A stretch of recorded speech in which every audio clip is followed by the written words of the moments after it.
Hello, I'm Nan McKay, and I would like to introduce you today to Joseph Schuldiner. Joe has had a long and esteemed career in housing. He started out working as a legal aid lawyer in the Bronx with a focus on tenants' rights cases, and he worked for the New York City Department of Housing Preservation and also, I believe it's Housing Preservation and Development, if I'm right, Joe. And then he also has worked not only there for 16 years in a number of capacities, but he moved on to the New York City Housing Authority in 1986, where he served as general manager.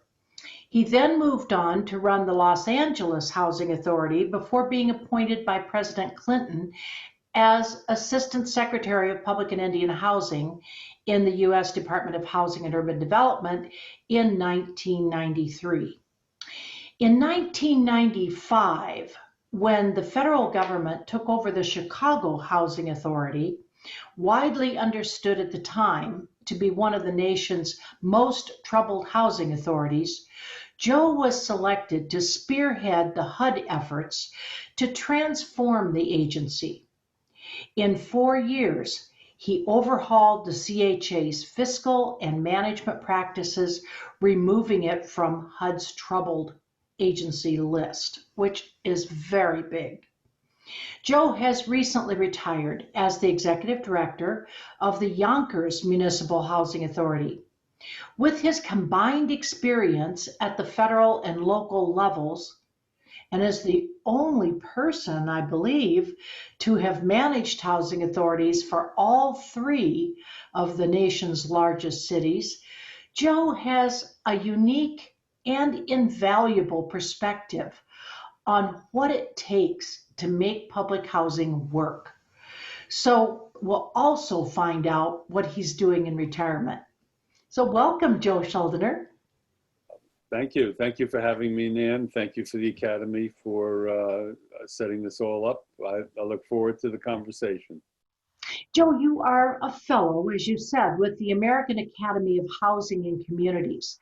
So tell us a little bit more about your role in this arena. Well, I expect that hopefully by participating, I can interact with other fellows, and you're never too old to learn. So I continue to learn, attend some meetings, and share my experiences. I don't know that anybody wants to follow in my footsteps, but I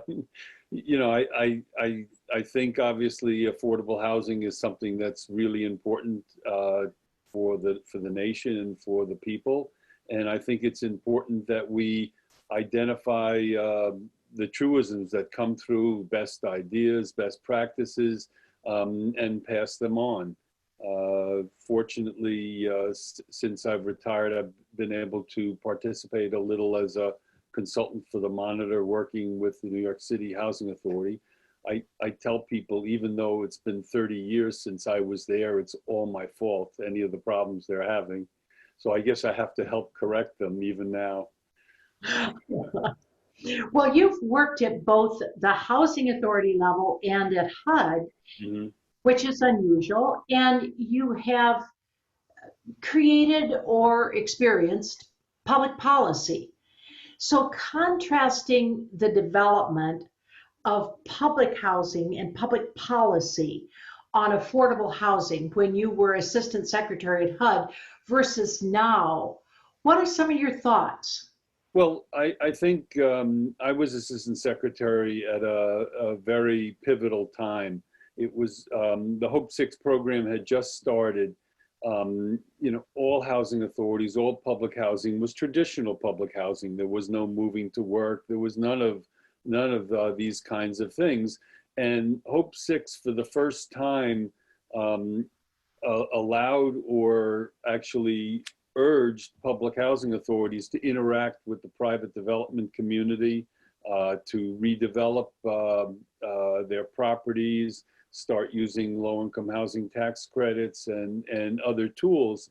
And I think, so for me, I actually liked the change, even though when you come out of New York City Housing Authority, which always was the best housing in the neighborhood, public housing is it.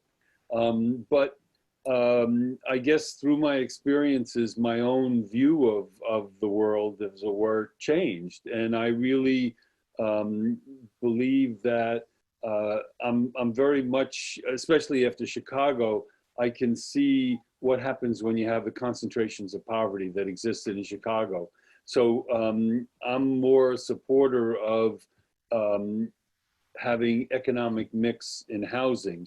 The downside of public housing as it had become was really the concentrations of poverty, that everybody was fairly low income.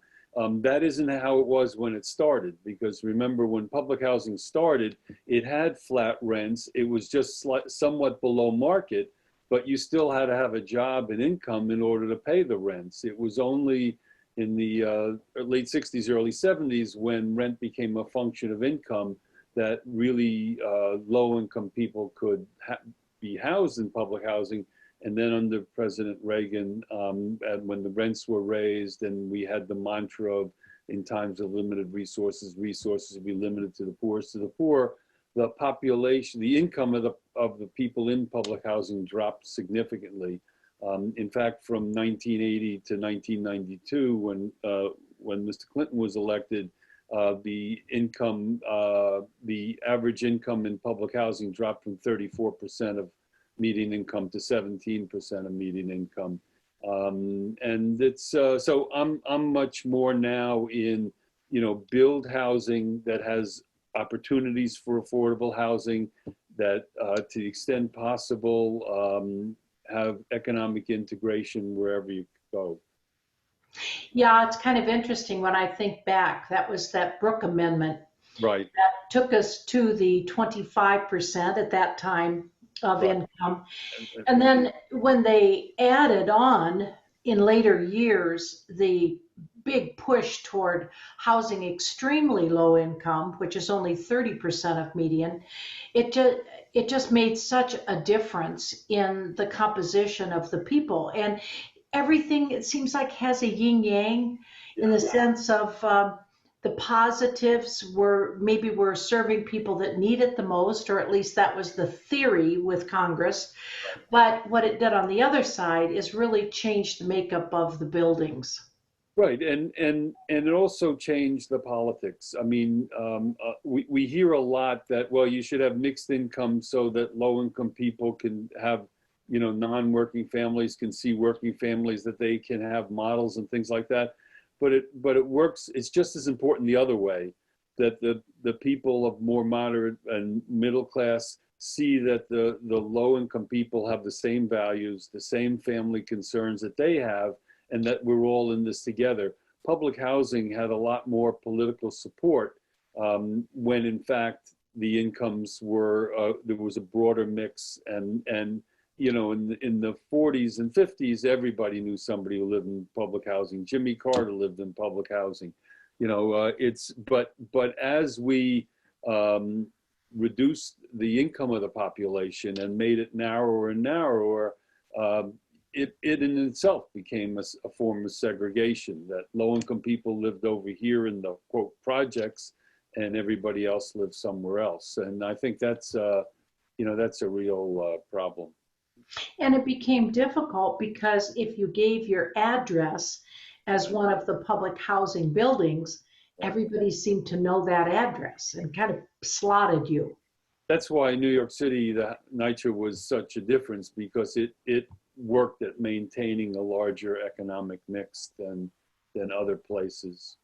It didn't buy into that political approach. Now, you've been in charge of 3 large housing authorities, and we're not talking about medium size, we are talking about gigantic housing authorities. What is unique about the very large housing authorities? Well, there's well, even within the group of 3, NYCHA is different. It's really large. I mean, in my 4 years there, I guarantee I didn't visit all the developments. I mean, it's so difficult to get around New York City anyway. unless we didn't have a helicopter. I don't think they have one even to today. So it's really difficult to get to some of the places. So in NYCHA, you really rely on structure. But they had structure, they had procedures, they really had a history of functioning. LA was a lot smaller, only 10,000 units. It had a larger Section 8 program than it had a public housing program, because basically LA developed its population post World War II. So it was a different developmental history. So even though it's a, quote, large housing authority, it was manageable. I knew all the managers personally. I could go all the sites. Chicago was different because there was so much dynamic change going on. Everything was failing. In fact, as bad as people may think the public housing program was, the Section 8 program was in worse shape. It just, when we took over in 95, 96, we saw files in Section 8 where people who went on the list, the waiting list in 1976 when the program started, were still on the waiting list. The files were not filed either alphabetically, numerically, chronologically, or anything. So it was a very big,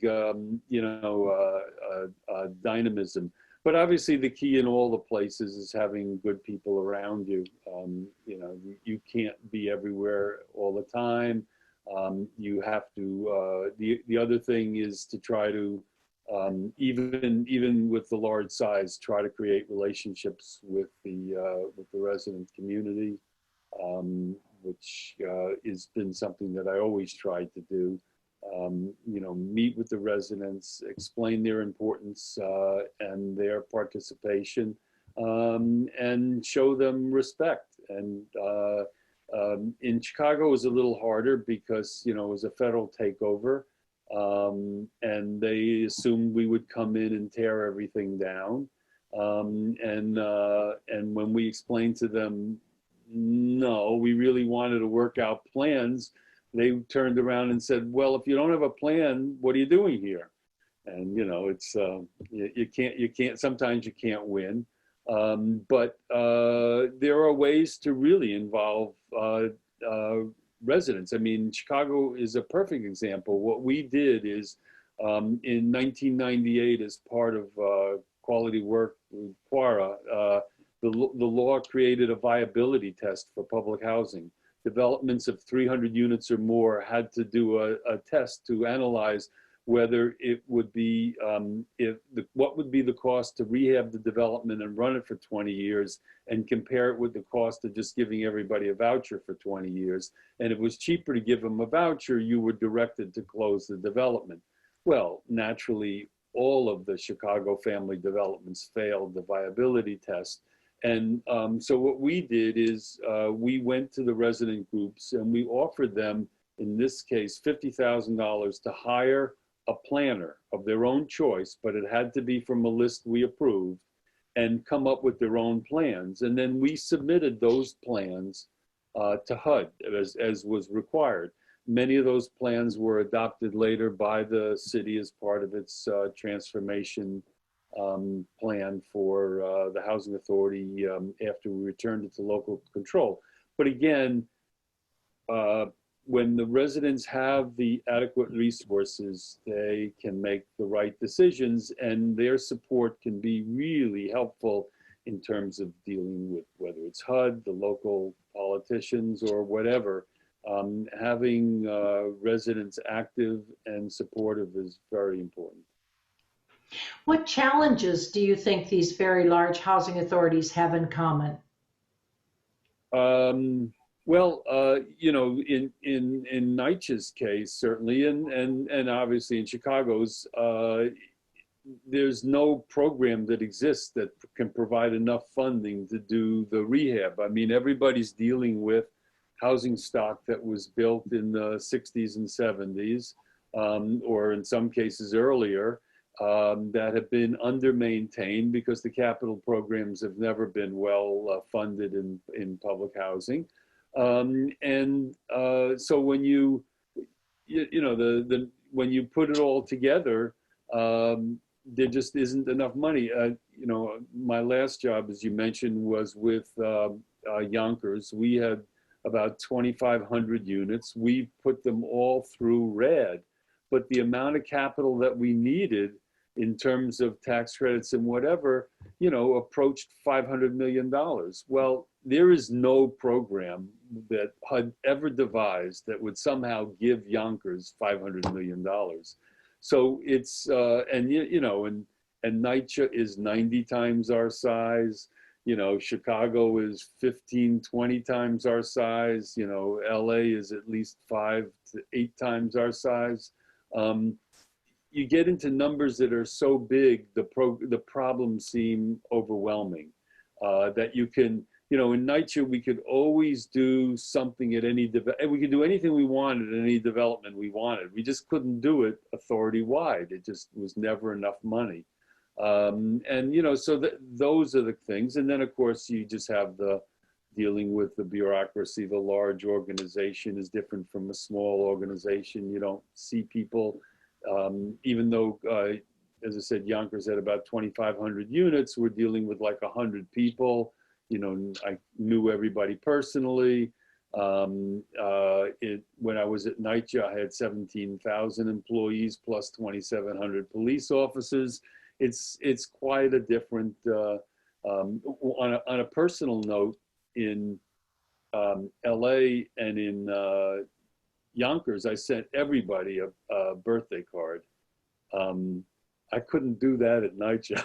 I would be doing nothing but writing birthday cards. Even in Chicago, I had to do a cutoff of people above this level. I sent cards to, because the 4,000 people we had was a little much. But yeah, I mean, I think it's a question of, for large authorities, you have to be able to communicate to the staff, what you want fairly clearly, because there's going to be several levels that what you want is going to be reinterpreted.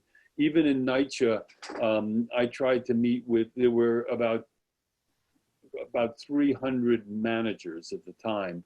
And I tried to meet with them quarterly. So we didn't even have a place that would hold 300 managers.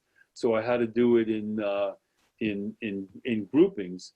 That's something that I've done throughout my career. Meet with a portion of the staff every 3 or 4 months to tell them what's going on and to answer any questions they have, so that they feel part of what's happening, and to try to reinforce the importance of what they're doing to the larger scheme of things. So they don't just think I'm a cog, a little cog in the big machine. No, here's what the big machine is doing, and here's what you're doing is helping us move forward. So I think it's a different approach. As I said, there's more of a need for good second level people, because you have to have confidence in people going to meetings for you. You can't go to every meeting. You certainly can't go to every resident meeting when there's 325 developments, as there are in NYCHA. So it is different. And on the other hand, with HUD, also a large organization, there it was a little different, because there were so many layers and it was spread out so geographically wide. Anything we did, it was hard to know whether anything we did in central office actually reached out into the field and to the housing authorities. It takes a long time from writing a regulation to know what, if any, impact it had in the field and in the industry. One of the reasons why I, took advantage of the opportunity to go to Chicago. While I liked HUD, Henry Cisneros is a great guy. The senior staff was the principal staff was terrific. I had opportunities to have experiences I never would have had otherwise, but I felt divorced from interaction with people with the residents we were serving and with the housing authority leadership. So. Well, when a housing authority is in that troubled status, what strategy pulls them out? Well, I think the first thing you have to, well, I think it differs. I mean, it's like, what is it, Tolstoy and Anna Karenina, all happy families are happy in the same way. All troubled families are different in their unhappiness. So in LA, there was no reason for the authority to have been troubled. It was troubled just straight mismanagement. I mean, it wasn't like it had a bad housing stock or it had this challenge or that challenge. It just wasn't run that well. So just getting a handle on operations and basically giving the staff confidence that decisions were being made correctly and things would be done. Setting up a relationship with the local HUD office as well as the residents. So that was pretty straightforward. Chicago, much more challenging because it just was operationally a mess. It was so bad that the prior audit, the last audit that Chicago did before the takeover, the auditors would not, it was a qualified audit because they would not, CHA itself would not say the information they gave the auditors was true. So it was, it's very, so it's just a question of plowing in. You have to get somebody who knows how to do accounting, who's going to be honest, who's going to take the books and figure them out. In terms of, the field operation, it's getting on top of things, see that procedures are followed. You don't want a situation like we had where we went into an Ace Hardware store in near the State Street quarter and found they were selling bulbs that were stamped CHA. Obviously one of our employees had stolen them and then sold them to this hardware store, and they were selling them on, as it were. So again, it's having good people. It's being clear to both staff and residents and the local politicians what you're going to do and how you're going to do it, and then doing it. You'll have a lot of allies. The residents want you to succeed. They really do. And the hardest thing is getting credibility. But once you have credibility, everything comes easier. And it's the same thing with the staff. If the staff says, well, I was here before you, I'll be here after you, I don't really care what you do, I'm going to do my own thing, you're not going to be successful. So you've got to energize them into believing that things will improve and things for them will improve. And at the same time, do the same thing with the residents. Even in Yonkers, it wasn't until we started building the first development, the offsite development, and actually showed them that a building they can look at, they believed that we could actually, that we would actually replace the units we said we would replace, that we can do what we said we were going to do. I was very fortunate. I don't know if we'll discuss. Is it okay if I switch to RAD or? Sure. Say anything you want. Okay. So in Yonkers, even though I came out of NYCHA, where we believe public housing is sacrosanct, I basically saw that the only way we could renovate all of Yonkers was to go through RAD and use low-income housing tax credits, which means, of course, we had to sell the buildings, bring in private owners, private investors, something that both the staff and the residents would be fearful of. And at that time, since we were fairly early in the program's history, there had been a lot of blowback in other locations, Baltimore, and other places where residents were actively lobbying against this conversion and where the staff and the unions were lobbying against it. But, you know, we went to the residents before HUD required you to submit, to have two public meetings with each resident group before submission. So that was, for us, that was 22 meetings plus a meeting with the citywide. So I did it all in 1 month. Those were the best resident attended meetings we had ever in my stay there. And basically, I hammered in, you don't have to move, your rent doesn't go up. Because we had credibility, then the residents said, you don't have to move, the rent won't go up, what work is going to be done? And they wanted to hear from the architect, not from me. They wanted to know what work was going to be done, how their apartments would be improved. And again, as I said, while conceptually I believe in public housing, I'm not really crazy. I mean, it's okay with tax credits in the sense that it's providing funding that's not otherwise available.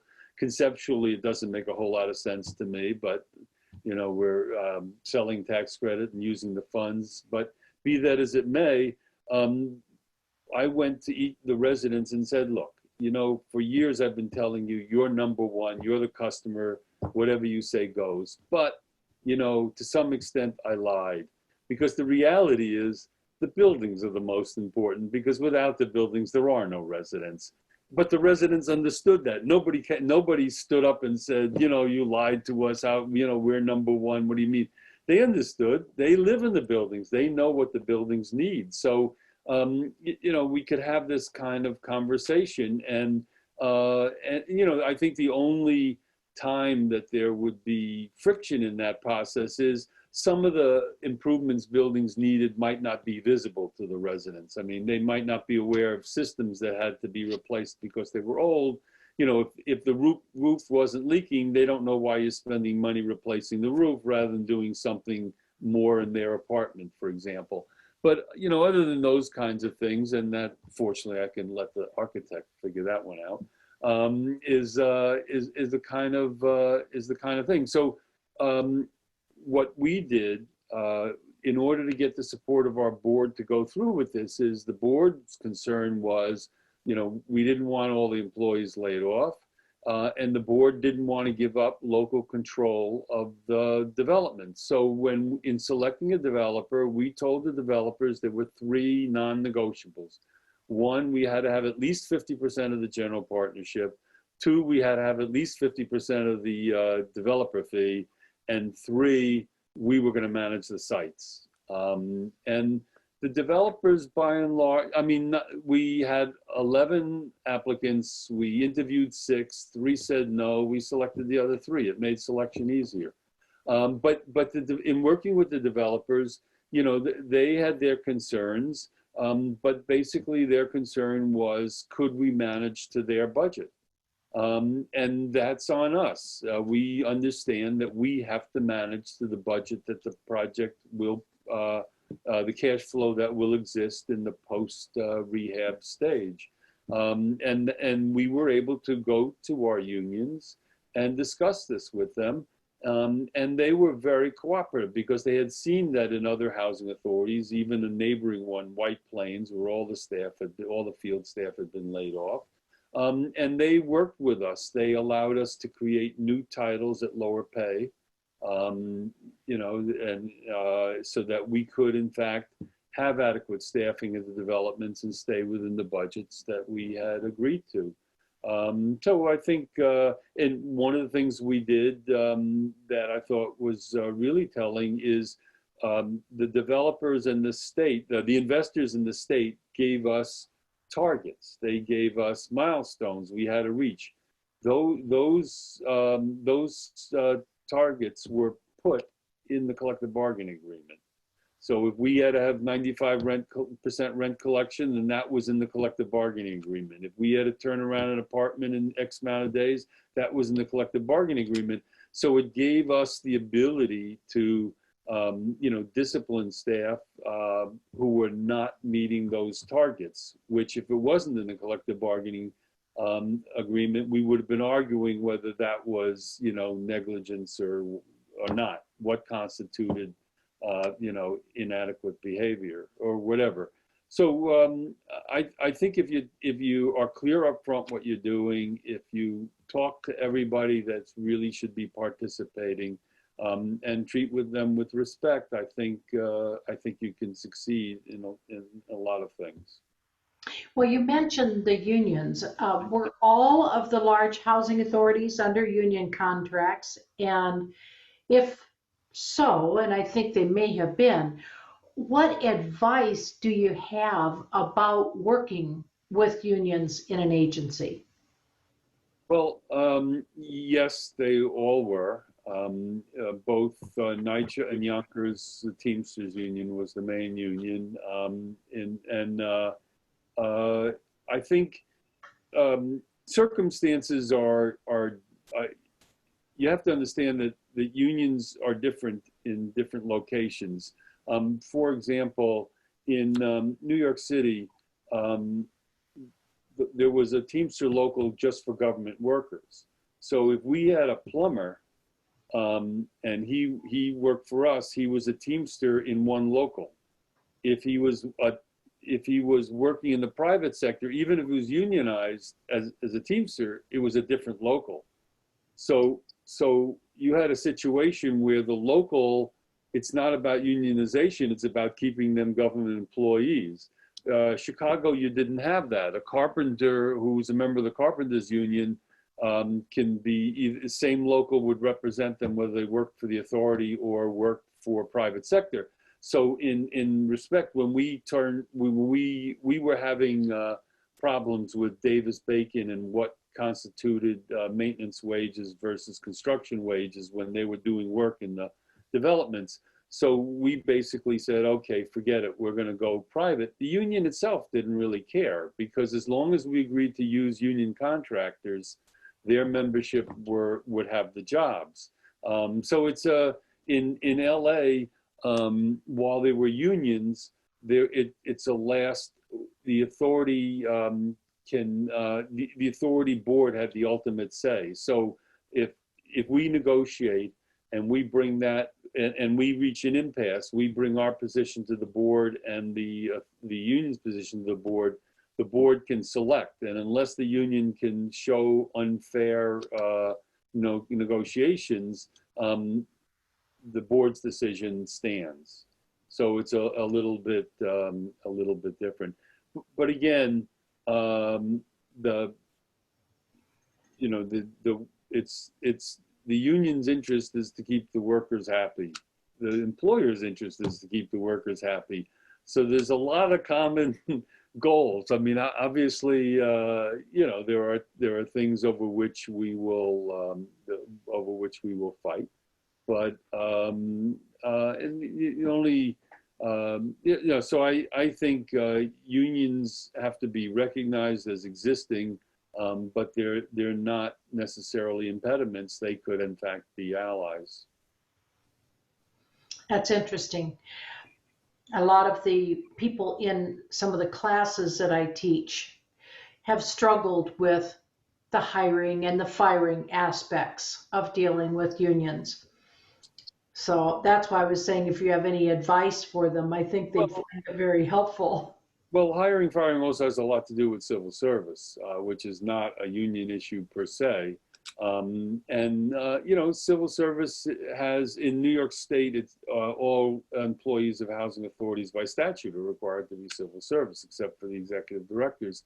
But it's, there are pluses. So when the local councilman calls you up and says, hire my son, you can say, I'd love to hire your son, but unless he's on a civil service list, I can't do anything about it. So there are balances, and you have to use the rule of three, which is what we have in New York. 1 out of 3. And you have to stay on top of employees so that they have a probation period during which time you can terminate them without cause. So you have to be watching people. You have to, the supervisors have to see whether people are going to succeed or not. And if they're not going to succeed, you either have to terminate them or find a way to extend their probation so they can get proper training. So again, these things are not necessarily impediments. They can be an impediment, but if you approach them as impediments, they certainly will be. If you approach them as, hey,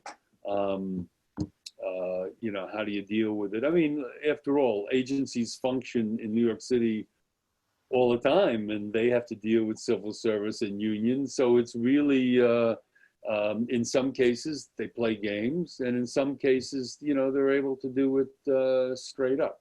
So it's a management issue. It's a management issue and an approach issue. If the union doesn't feel you're trying to stick it to them, and if civil service doesn't feel you're trying to game them, they'll mostly work with you. So it's you have to just understand that you need them as your partners. Bring them to the table. Bring them to the table. I mean, I went in Yonkers because of what we were doing through RAD. I went to the civil service, Yonkers Civil Service, and said, look, we're doing all this. We have to have different titles, all this. They said, look, the last thing we want to do is go to Albany and have to argue for all these new titles. It's just doesn't make our day. So here's what we'll do. We'll give you every title we have. You figure anything that comes close to whatever it is, your guys are going to be doing, and just give them the title. We'll work with you. So that it was easier for them to say, I want an XYZ person housing. Like there might be a title in the schools, in Board of Education. They have maintenance. So you can borrow a maintenance title from the Board of Education and just write housing instead of education. So it's not a problem. They don't have to go up and get it approved. There are, again, if you go to them, say, here's my problem, can you help me? I think they're more likely to work with you. Not always, but for the most part. Let's talk a little bit about the units. The television channels have profiled the deterioration of the public housing projects in New York and elsewhere. Why are they in the state they're in? And what is the solution, since Congress has been disinclined to provide the capital improvement money needed? Is the only solution RAD? Well, no, RAD is not the only solution. In fact, why did the situation exist? I mean, as I said up front, the buildings are virtually 90% of our stock is 45, 50 years or older. And the systems, there was not enough money to replace the systems. I mean, in the real estate world, they put aside a reserve, a capital reserve, so that when systems need replacement, you had the money to replace them. In public housing, initially you got nothing, but later on there was a capital fund, but it really wasn't looking at what your capital needs would be. It was looking at, here's a number Congress could live with, and then HUD divided it up by units and some formula, and here's what you got. And like, for example, at Yonkers, even when we got $3 million, the amount that's spent on computers, on training, on equipment, when you get, so that's like $1.5 million, so $1.5 million is left to do true capital. And that's, on 2,000 units, that's not a whole lot of money.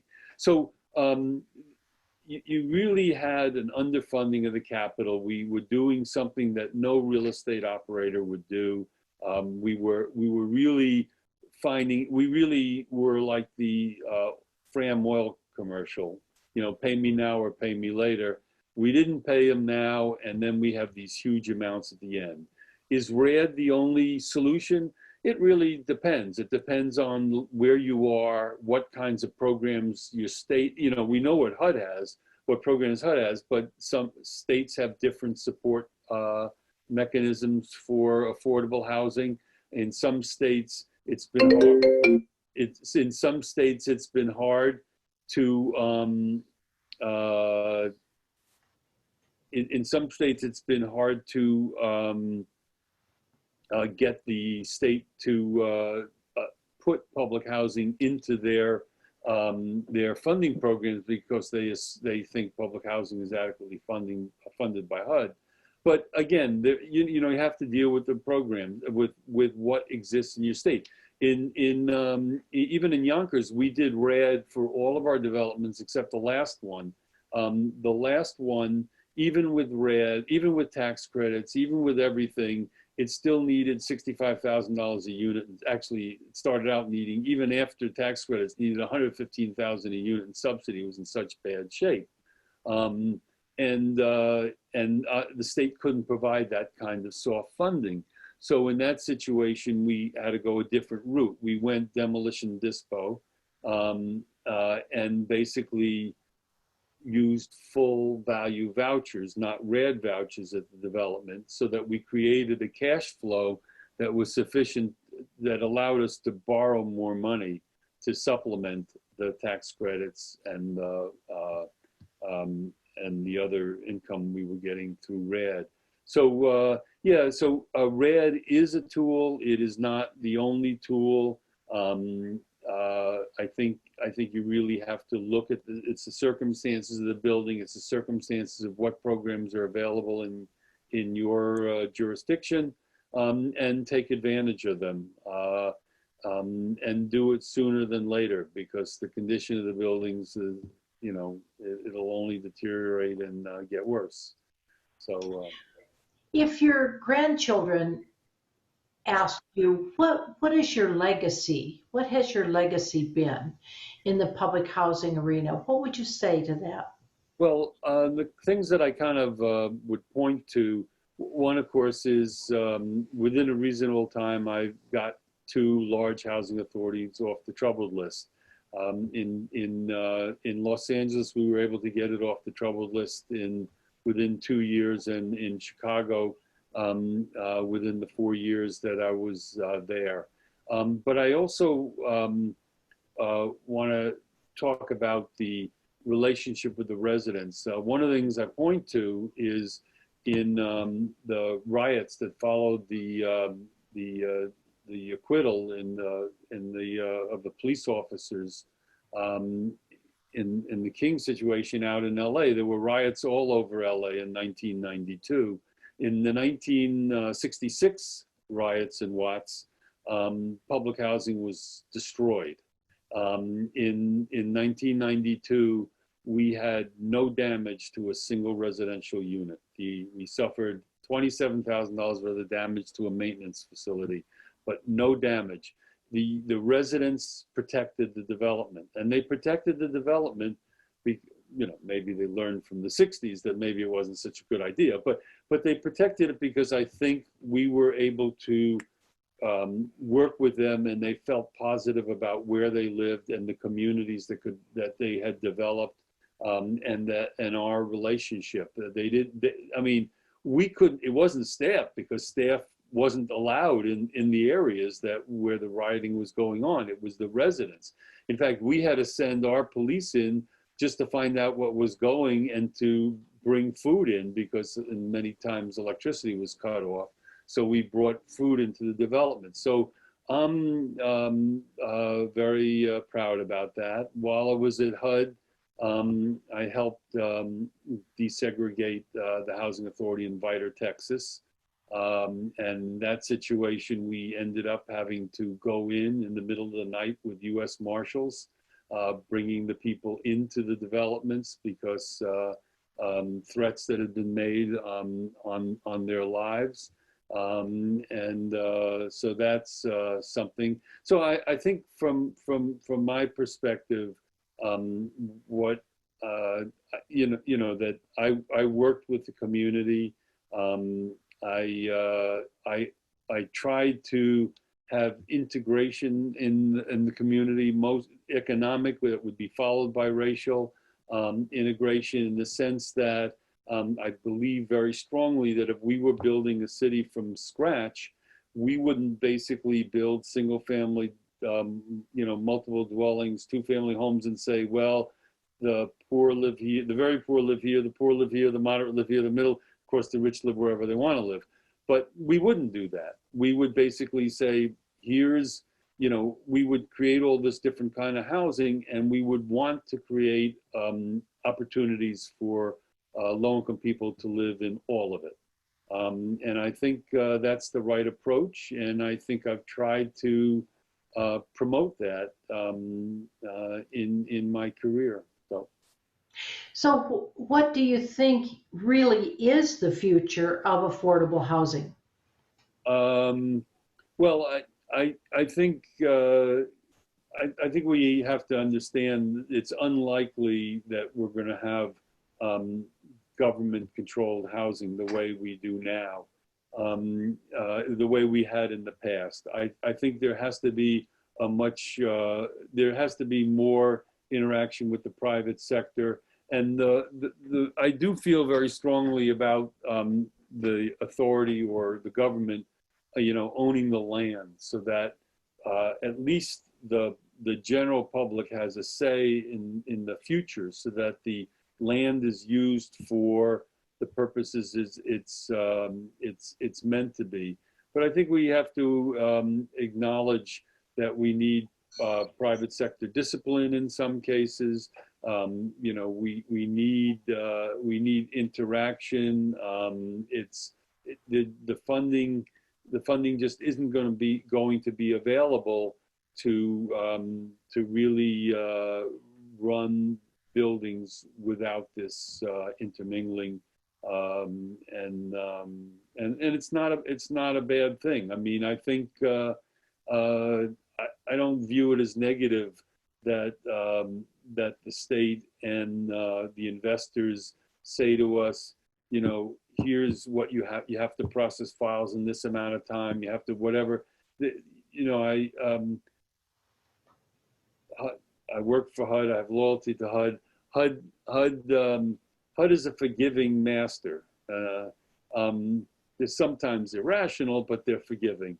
The IRS is not forgiving and not irrational. They have very clear demands as to what you need to do to continue to qualify for tax credits. And I think it's okay that it inserts this kind of discipline in our action. We need to be the best managers, and the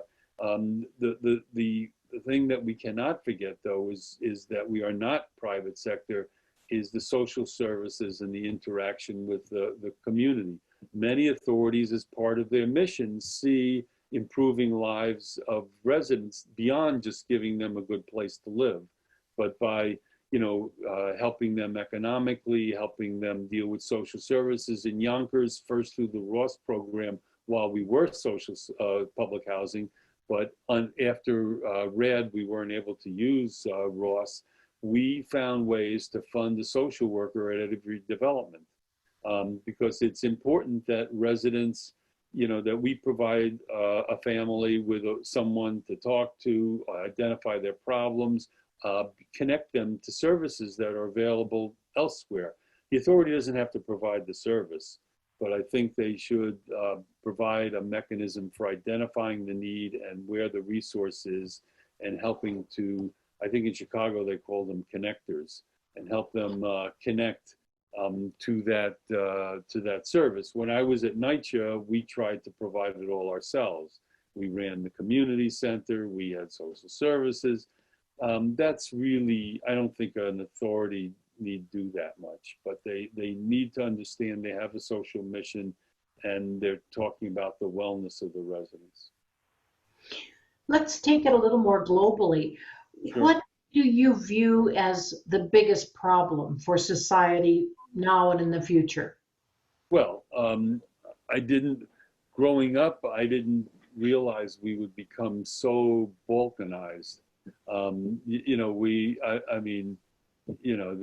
European, when we were growing up, we always assumed government would become regionalized and we'd become all one happy government under the United Nations or something similar. We seem to be going way in the other direction. I mean, the European Union seemed like an ideal, and now it's breaking up. And of course, the United States is red state, blue state, and whatever state. And, you know, I mean, we viewed the breakup of the Soviet Union as positive, but now there are, you know, literally 15 different countries with, I think we've got to get back to, you know, whatever it is, the golden rule. I mean, we've got to be looking out for each other. And we've got to find the way, inclusion is the key, and we're going to exclusion.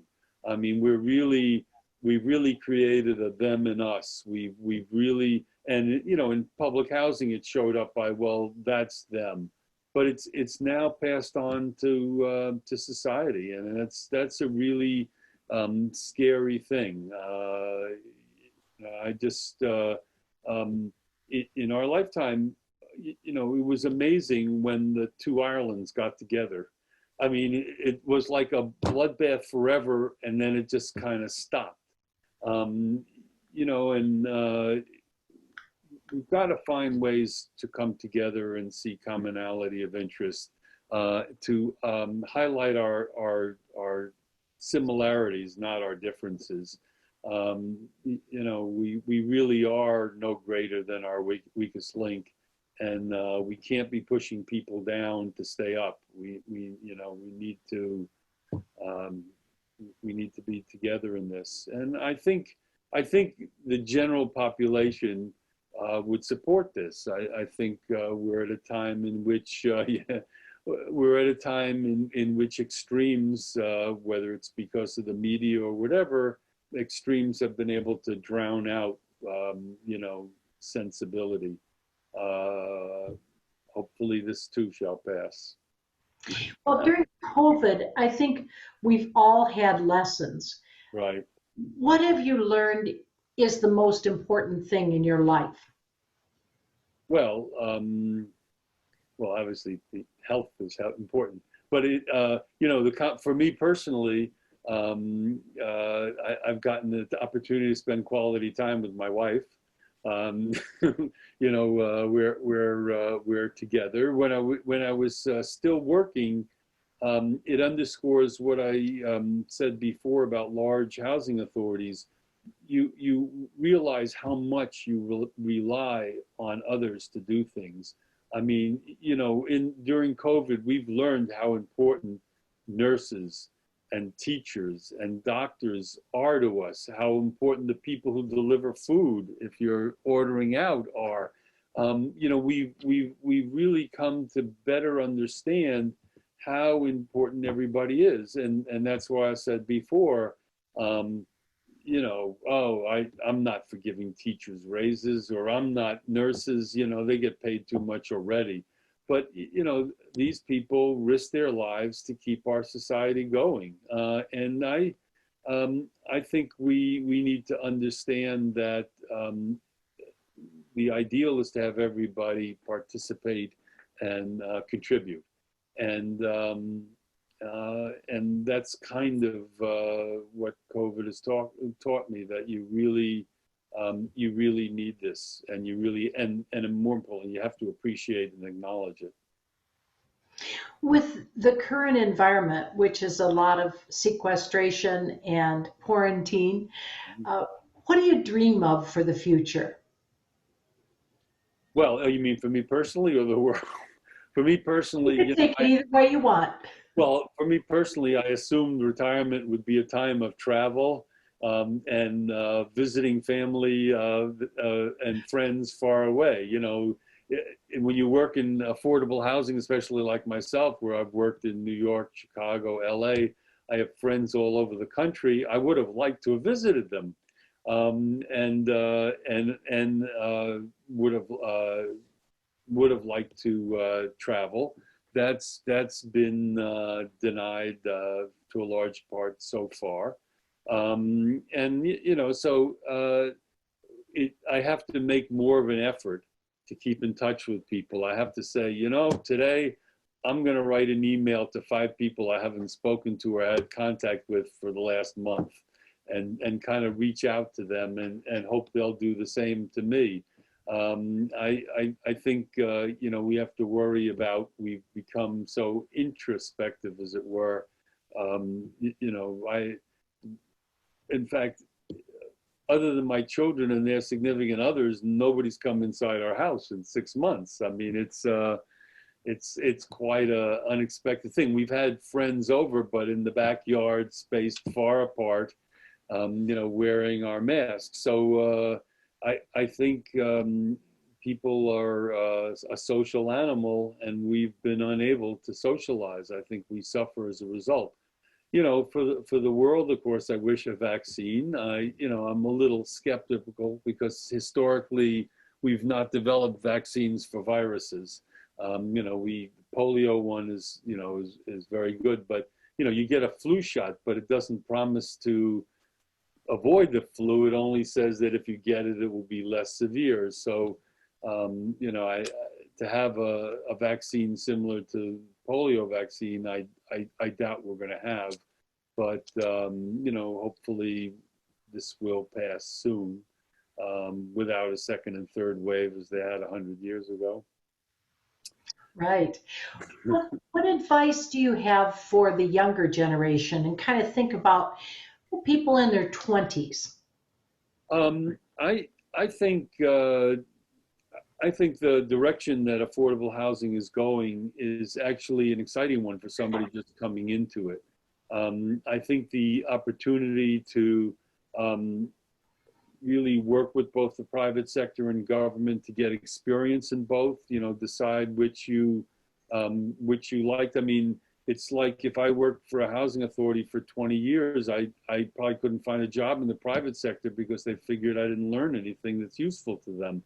And really, that's not true anymore. I think, the finance mechanisms, I think the interaction with residents, the understanding that you really need the residents to get along, and now it's not just housing people, it's really the old mission coming back, where you have the opportunity to change lives. And in the old days, public housing was very isolationist. I mean, you had a development and you focused on the development. You didn't necessarily, I mean, we did a study once when I was at NYCHA where they took Grand Houses, which is on Broadway on 125th Street, just south of 125th Street.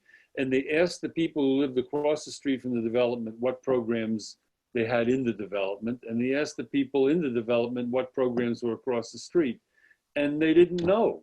They just didn't know. That's how isolated people had come. So on the one hand, you think in Grand Houses, we're building a community, it's self-sufficient, but that's not necessarily a good thing. It's good that it's self-sufficient, but there should be more interaction in the larger community. I want my residents to sit on the community boards or councils. They are part of the larger community, and the larger community should recognize that they are part of them. So when they want a stop sign, they are part of the people of the group that says, where do we need to put stop signs? So for a young person, I think this is a good time to get in, because I think there's a much greater appreciation of that going on. And for good, bad, or indifferent, the mixed financing is creating this. And this kind of interaction and integration in the larger community. Certainly Hope 6 wanted this, to break up the super blocks and reestablish the street grid. Again, I guess we go back to where we were in the 60s with Jane Jacobs, it's the neighborhood, the community, and I think that's a very positive thing. I didn't really, in my career, it's only of late that we're able to move in that direction. Well, Joe, you've given us a lot of management advice, and I think there are 4 takeaways that are maybe some of the most important things that you've said. One is that everything trickles down from the top, and therefore if management is not tuned in and pretty darn good, you're going to have problems within the agency. or the company. I think that's important. I think another thing that you said that is important is that you really have to have good communication with your staff. And that means that even if you have this great big staff, that you have had ongoing meetings with people so that they are kept up on what is really happening with the organization. And therefore, the more they know about the organization, the more they will buy into the organization and any changes that have to be made. I think the third thing you said that was really important is revolved around compliance. So whether it is performance standards or whether it is very clear expectations being laid out, that you need to lay those out if you're really going to get compliance from your employees, because people have to know what is expected of them and they have to know where the bar is so that they know, am I coming up to the level of the expectation or the bar or not? I think the fourth thing that you said that was really important in the management realm is residents, and that you have to involve your, let's call them customers, for instance, that you have to involve the people that are affected by your actions every single day. If people would simply take those four things as pearls that you gave them from how to really be a good manager, regardless of the size, but particularly if you have a very large housing authority or company, I think those are things that people could really benefit from. Thank you. Is there anything else that you would like to share with our listeners and viewers? Well, I've had a unique experience in running housing authorities in New York, Chicago, and LA, and on the federal level. This My career has offered me opportunities and experiences that nobody else could have had. I mean, some of the we never talk about it because, of course, being assistant secretary of it's public and Indian housing, I got to visit, a tribe that lives at the base of the Grand Canyon. I got to visit tribes in Alaska. So it's the experiences I've had. I've gotten the opportunity to have residents pick at me and sing and wish that I would be put in jail and things like that. I've had to learn never to go to meetings alone and never to let anybody get between you and the door. I mean, but overall it's been very exciting and very rewarding. I hope the people I've served feel the same way. Well, thank you so much for your time and for sharing all of your thoughts and advice. Well, thank you, Nan, for having me, and for the Academy for having me as well. Good night.